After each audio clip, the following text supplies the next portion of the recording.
There's 6.5 lakh voters and literally 1 lakh of those don't exist. पूरा system उड़ा दिया है, चोरी हो रही है। राहुल गांधी के इलेक्शन कमीशन के ऊपर एटम बॉम्ब गिराने के 24 घंटे बाद तक हम रुके। हमने इमीडिएटली एपिसोड इसलिए नहीं बनाया क्योंकि कभी कभी ये जो पॉलिटिकल क्लेम्स होते हैं वो एटम बॉम्ब नहीं, वो सुतली बॉम्ब निकलते हैं। सवाल ये है कि राहुल गांधी के जो एलिगेशंस हैं वो सही है या गलत हैं। अगर सही है तो हमारे डेमोक्रेसी के लिए बहुत ही चिंताजनक विषय है, अगर गलत है तो फिर से ईवीएम की तरह एक और सुतली बॉम्ब निकलेगी। इसीलिए हमने कहा 24 घंटे रुक लेते हैं, देखते हैं कि दूसरी तरफ से क्या क्लैरिफिकेशन आती है, क्या ये एलिगेशंस फिजल आउट हो जाती हैं या सच में वेल रिसर्च्ड क्लेम्स है ये जिसका कोई जवाब इलेक्शन कमीशन के पास नहीं है। क्योंकि पहले भी हम बात बोलते आए हैं कि जो ऑपोजिशन ईवीएम के बारे में बात करती आई है, दरअसल ईवीएम कभी इशू थी ही नहीं, उनको लार्ज स्केल टैंपर नहीं किया जा सकता है, ये हम सालों से यहां देशभक्त पर बोलते आए हैं। उधर दूसरी तरफ हम इस बात को भी हाईलाइट करते आए हैं कि जहां वोटर लिस्ट मैनिपुलेशन है, नेम डिलीशन है, वोटर सप्रेशन है, इंटिमिडेशन है, वो एक सच्चाई है हमारे डेमोक्रेसी की और ऑपोजिशन को, विपक्ष को उस पर फोकस करना चाहिए। इस पर भी एपिसोड है। और एक और बात, भाई ईवीएम हैक करके क्या मिलेगा जब आप इलेक्शन कमीशन को ही हैक कर लोगे। और इस पर हमने मल्टीपल एपिसोड्स बनाए हैं कि किस तरीके से ईवीएम छोड़िए, इलेक्शन कमीशन को किस तरीके से सरकार ने कोऑप्ट कर लिया है। क्या आज तक हमें जवाब मिला है कि election commissioner Arun Goyal, election commissioner Ashok Lavasa क्यों अपने टेन्योर के बीच में नौकरी छोड़कर चले गए, उनका तबादला क्यों कर दिया, जबकि ईसी में ये सारी चीजें होती नहीं। और हमने इलेक्शन कमीशन के जो 2024 इलेक्शंस में है उसमें जो क्वेश्चनेबल रोल था उस पर भी सवाल उठाए। ये सारे एपिसोड्स देशभक्त पर आप समय मिलते जाकर देख सकते हैं। तो हम इस बार इस एपिसोड को दोनों तरफ से कवर करने की कोशिश कर रहे थे कि 24 घंटे में देखें कि भैया इसमें क्लैरिफिकेशन क्या आता है, कहीं गलत डेटा तो नहीं कलेक्ट किया है, कहीं ये सिर्फ पॉलिटिकल बयानबाजी तो नहीं है, क्योंकि सवाल हमारे डेमोक्रेटिक फाउंडेशन का है, एक एक वोट के हक का है। 24 घंटे बाद ठंडे दिमाग से आइए समझते हैं एलिगेशंस क्या थे, काउंटर एलिगेशंस इलेक्शन कमीशन की तरफ से क्या आए हैं, इसका मतलब क्या है अगर यह एलिगेशन सही है। क्या राहुल गांधी ने एक्चुअली और कांग्रेस पार्टी ने एक्चुअली एक एक कर ये पन्ने पढ़कर हजारों लोगों का टैबुलेशन किया है, और अगर ये सारी बातों को सच साबित करना होगा तो एक कंस्टिट्यूएंसी का डेटा मैटर नहीं करेगा। क्या विपक्ष इस मामले में एक साथ आ पाएगा, यह सबसे क्रिटिकल सवाल है। नेता टाइप आधा काम मत करो, सब्सक्राइब के साथ साथ बेल आइकॉन भी दबाओ।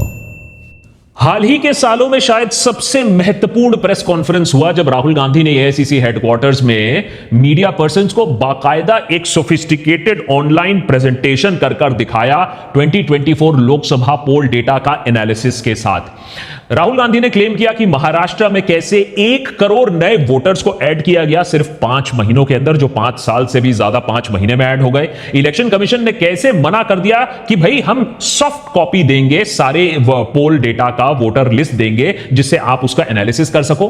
तो कांग्रेस को पेपर शीट्स निकालने पड़े, जो पेपर निकला भी वो ओसीआर माने ऑप्टिकल कैरेक्टर रिकग्निशन मशीन में नहीं डाल सकते हो, माने मैनुअली बैठकर एक एक 7 फीट ऊंचा जो पूरा स्तंभ बनता है, जो इमारत बनती है इस पेपर का, उसको एनालिसिस करना पड़ा। और राहुल गांधी ने यह भी बताया कि कैसे इलेक्शन कमीशन चाहता है सीसीटीवी फुटेज को डिस्ट्रॉय कर दिया जाए, खत्म कर दिया जाए, डिलीट कर दिया जाए, जिससे एक्स्ट्रा जो वोटर्स आए हैं 5 बजे के बाद पता नहीं कैसे मैजिकली वोटर्स आ जाते हैं, वो गायब हो जाए, उस पर सवाल ना उठे।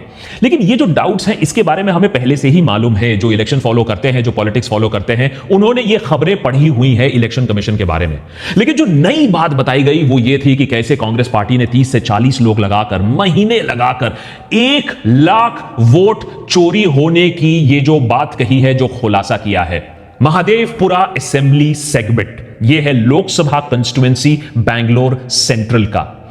कांग्रेस कहती है कि उसका दावा है अब, और वो श्योर है इस बात पर, राहुल गांधी बेट कर रहे हैं इस बात पर कि अगर 6.5 लाख टोटल वोटर्स हैं कंस्टिट्यूएंसी में, तो उसमें से 1,250 वोट फ्रॉडुलेंट हैं, वो उनको वोट करना ही नहीं चाहिए था। और पहले क्या होता है, जो पॉलिटिकल पार्टीज ऐसी क्लेम करती हैं तो इन दी एयर होता है, माने बेसिकली आकलन दिया जाता है, एक क्लेम किया जाता है। लेकिन बात यहां डिफरेंट यह है कि राहुल गांधी ने एक एक वोट का ब्रेकअप दिया है, जो कांग्रेस पार्टी ने जिसकी स्टडी की है। 11,965 डुप्लीकेट वोटर्स, माने उनका नाम मल्टीपल टाइम्स आ रहा है मल्टीपल पोलिंग बूथ्स में। Same voter voting in multiple polling booths. This is the gentleman called Aditya Srivastava. He votes in booth number 458. Same person. He votes again in booth number 459.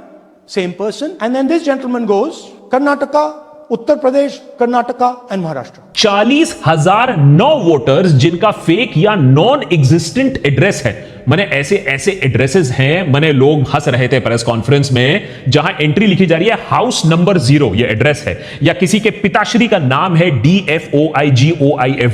There are thousands and thousands of these people. No address, house number 0. Father's name ILSDHFHUG.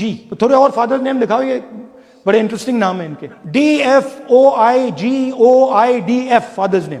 नहीं, आप हंस रहे हो भैया, पूरा system उड़ा दिया है, चोरी हो रही है।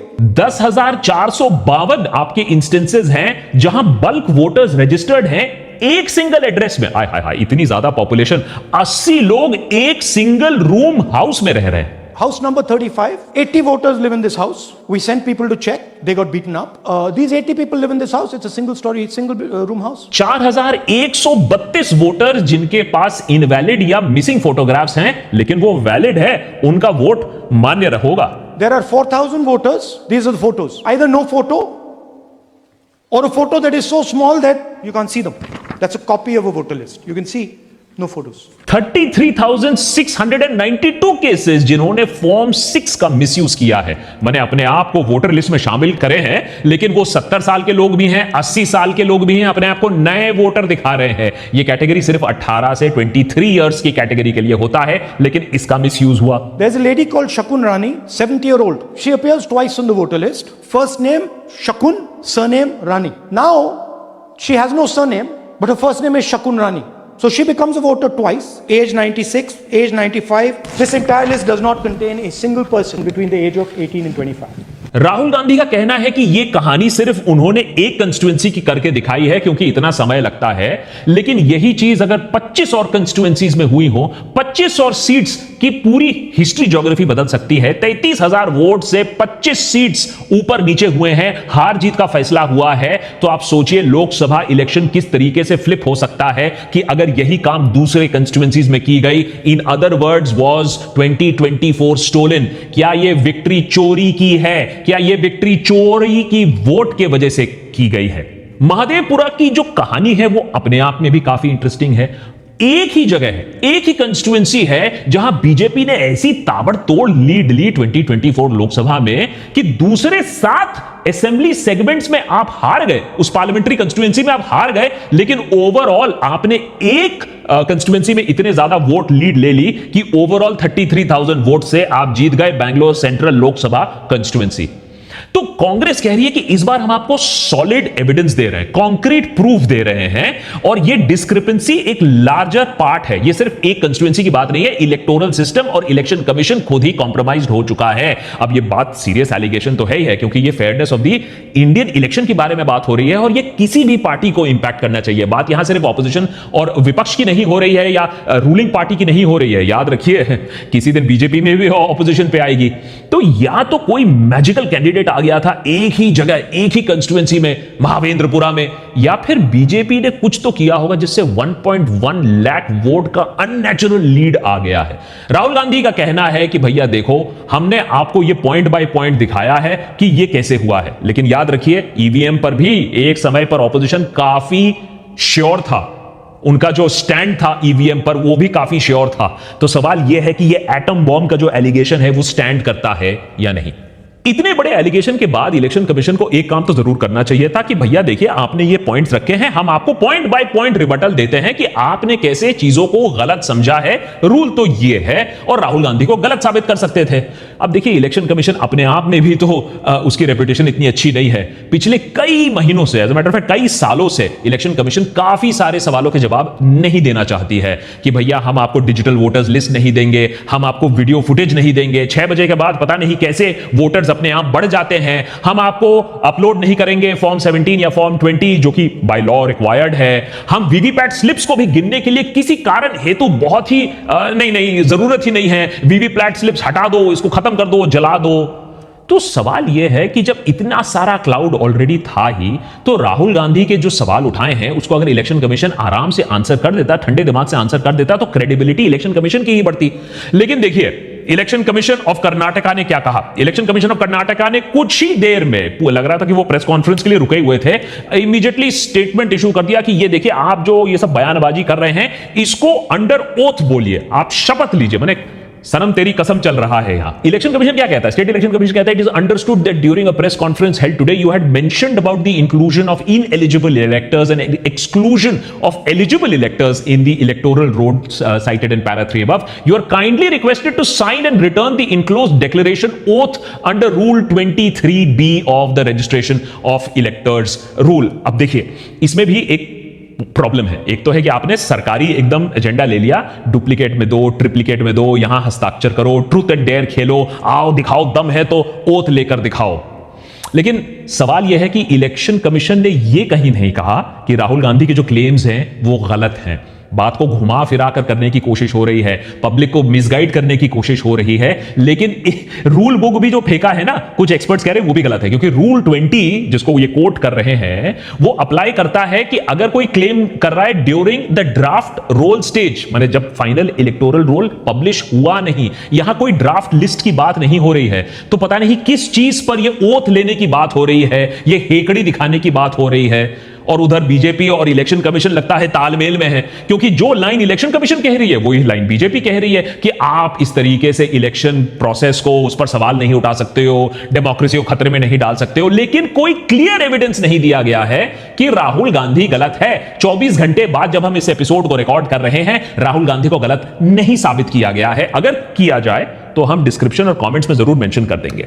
बहरहाल, ऑल्ट न्यूज ने जब इस खबर को फैक्ट चेक किया तो उन्होंने एक्चुअली पाया कि आदित्य श्रीवास्तव की जो स्टोरी है बिल्कुल सही है। उनका नाम जब खंगाला गया तो लखनऊ ईस्ट में पाए गए, उनका नाम जब खंगाला गया तो मुंबई सबर्बन में पाए गए, उसके बाद कर्नाटका में पाए गए, 2 जगह। तो क्लियरली यहां कोई ना कोई तो एक प्रॉब्लम है। अब इस बात पर हम डिबेट कर सकते हैं कि यह पॉलिटिकली किया गया है, एक मिलिशियस इंटेंट के लिए किया गया है, लेकिन फैक्ट है कि ऐसा हुआ है और यह बहुत शर्मनाक बात है। इलेक्शन कमीशन के लिए, इलेक्शन कमीशन के प्रोसेसेस के लिए बहुत बड़ा एक सवाल उठ रहा है इस समय। और इलेक्शन कमीशन ने खुद माना था कि यह डुप्लीकेट वोटर्स की जो है प्रॉब्लम, इस पर एक छानबीन होनी चाहिए, लेकिन फिर क्वाइटली ये मैटर को कारपेट के अंदर डाल दिया गया, इस पर कोई डिस्कशन डिबेट नहीं हुआ। ठीक उसी तरीके से जो सीसीटीवी का इशू था, जब कुछ महीने पहले पूछा गया, कांग्रेस ने बोला कि भैया हमें इलेक्शन कमीशन, हमें फुटेज दिखा दो, ये जो 6 बजे के बाद लोग आ रहे हैं या डुप्लीकेट वोटर्स हो रहे हैं, हमें सीसीटीवी फुटेज दे दो। तो इलेक्शन कमीशन ने रूल ही बदल दिया। इलेक्शन कमीशन ने कहा हम कोई पोलिंग बूथ का फुटेज नहीं देंगे।